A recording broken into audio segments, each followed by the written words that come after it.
ભારત જોડો ન્યાય યાત્રાને લઈને રાષ્ટ્રીય કોંગ્રેસના અધ્યક્ષ જે પૂર્વ અધ્યક્ષ છે રાહુલ ગાંધી તેઓ દાહોદ જિલ્લામાં પધારી રહ્યા છે, એટલે કે ગુજરાતમાં પ્રવેશ તેમની યાત્રા કરી રહી છે અને તેને લઈને રાજસ્થાનના બાંસવાડા ખાતેથી તેમનો કાફલો છે તે દાહોદ આવવા માટે રવાના થઈ ગયો છે। આપ જોઈ શકો છો, અમે ઊભા છે અહીંયા ગાવડિયા ચેકપોસ્ટ છે જે રાજસ્થાન અને ગુજરાતને જોડતી આ ચેકપોસ્ટ છે અને ચેકપોસ્ટ ઉપર કોંગ્રેસના નેતાઓ તેમજ ચુસ્ત પોલીસનો બંદોબસ્ત પણ જોઈ શકો છો। જે પ્રમાણે રાહુલ ગાંધીના પ્રોટેક્શનને લઈને જે CRPF દ્વારા જે આખો સુરક્ષાને લઈને જે કાફલો છે તે ગોઠવવામાં આવ્યો હતો, ત્યારબાદ દાહોદ જિલ્લાની પોલીસ, દાહોદ જિલ્લા પોલીસવાળા તેમજ ASP, DYSPઓ, PI, PSIઓ, કોન્સ્ટેબલો સહિતનો આ જે પોલીસનો કાફલો છે મોટી માત્રામાં તૈનાત કરવામાં આવ્યો છે।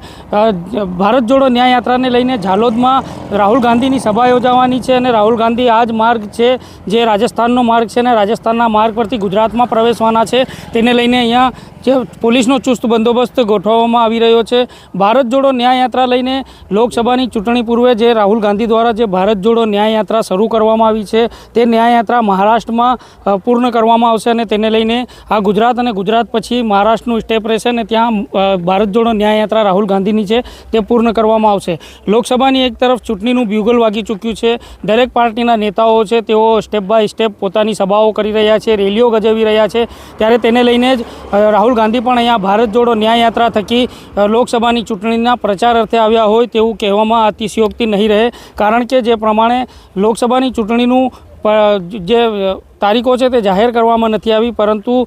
લોકસભાની ચૂંટણીના દિવસો હવે માત્ર નજીક છે અને તેને લઈને ગમે તે વખતે ચૂંટણી પંચ આચારસંહિતા અમલમાં મૂકી અને ચૂંટણીની તારીખો જાહેર કરી શકે તેમ લાગી રહ્યું છે। આ આદિવાસી બાહુલ્ય ધરાવતો જિલ્લો છે, એક સમયમાં અહીંયા આદિવાસી સમાજ દ્વારા જે પ્રમાણે અહીંયા કોંગ્રેસનો ગઢ માનવામાં આવતો હતો, કોંગ્રેસની દરેક વિધાનસભા અને લોકસભાની બેઠકો અહીંયાથી નીકળતી હતી, પરંતુ હવે વર્તમાન સમયમાં ભારતીય જનતા પાર્ટીનો આ ગઢ માનવામાં આવે છે। ત્યારે ઝાલોદ વિધાનસભાને લઈને પણ અનેક તર્ક વિતર્કો છે। દાહોદ જિલ્લામાં હાલ કોંગ્રેસ છે એ નબળી પરિસ્થિતિમાં હોય તેવું લાગી રહ્યું છે, બીજી બાજુ ભારતીય જનતા પાર્ટીનો આ ગઢ ગણવામાં આવે છે દાહોદ જિલ્લો। જ્યારે રાહુલ ગાંધી ભારત જોડો ન્યાય યાત્રા લઈને ઝાલોદમાં જે ઠૂટી કંકાસિયા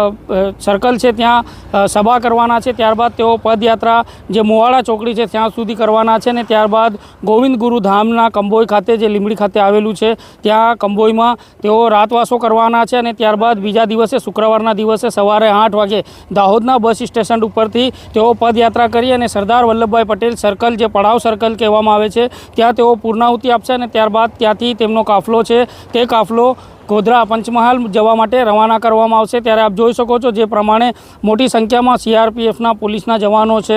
જવાનો છે તેમજ દાહોદ જિલ્લા પોલીસ છે, આવા તમામ પોલીસના જવાનો અને સુરક્ષાને લઈને રાહુલ ગાંધીની સુરક્ષાને લઈને પોલીસ દ્વારા ચોકચાબંધ કરવામાં આવ્યું છે। રાહુલ ગાંધીની સુરક્ષામાં કોઈ જગ્યાએ ચૂક ન થાય તે માટે પોલીસ દ્વારા ચુસ્ત બંદોબસ્ત ગોઠવવામાં આવ્યો છે અને ભારત જોડો ન્યાય યાત્રા થકી જે લોકસભાની ચૂંટણીનો પ્રચાર છે તેઓ કોંગ્રેસ દ્વારા શરૂ કરવામાં આવ્યો છે તેવું કહી શકાય છે અને તેને લઈને ભારત જોડો ન્યાય યાત્રાને લઈને રાહુલ ગાંધી દાહોદ જિલ્લામાં આદિવાસી જિલ્લામાં પ્રવેશી રહ્યા છે। ધન્યવાદ।